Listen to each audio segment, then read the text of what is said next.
Көз жашын тыя албай жаткан эне Казакстандан жаңы эле келди. Анын 26 жаштагы жалгыз уулу Ооралда реанимацияда жатат.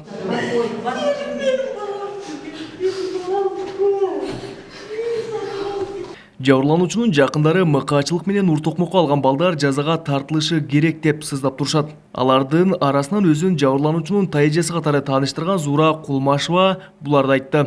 Бир үй бүлөнүн кырчындай 25-26 баласы өмүрү кыйылып атпайбы?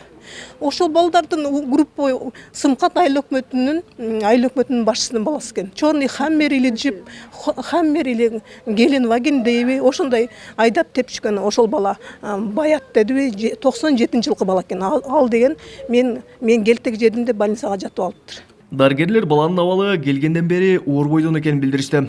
Ошол күнкү окуядан кийин жабырлануучунун эки досу да Жалал Абад облустук ооруканасына кайрылган, бирок алардын жараты жеңил үчүн жаткырылган эмес. Жараты өтө оор, анткени баш сөөктөрү талкаланып кеткен, анын себебинен мээге кан куюлуп, баш мээси ишип кеткен. Келгенде эле абалы оор болчу, дароо реанимация бөлүмүнө жаткырылган, дале абалы оор бойдон калды. Бул окуя боюнча милиция ээн баштык беренеси менен иш козгоп, тергөө иштери жүрүүдө.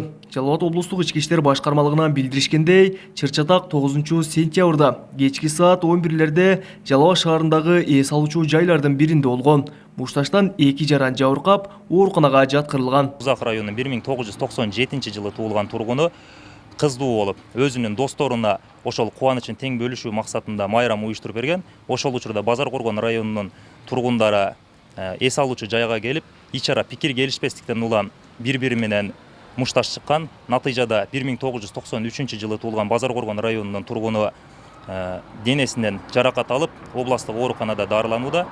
Бул окуя кылмыштардын жоруктардын бирдиктүү реестерине ээн баштык беренеси менен катталып, учурда кылмыш ишине катышкан бардык балдардын өздүгү аныкталып, тергөөгө камсыз кылынып, учурда териштирүү иштери жүрүп атат. Сабады делген балдардын жакындарынан маалымат алууга мүмкүн болбоду. Эске салсак, буга чейин Сузактагы 17 жаштагы бала 67 жаштагы пенсионер мугалимди кетмен менен сабаган эле. Эксперттер коомчулукта үрөй учурган мындай окуялардын көп катталуусу мыйзамдардын чабалдыгы жана кылмышкерлердин жазасыз калып жатканы менен түшүндүрүп келишет. Кабылбек Көчкөнбай уулу, Тынчбек Доолдаев, Жалал Абад облусу.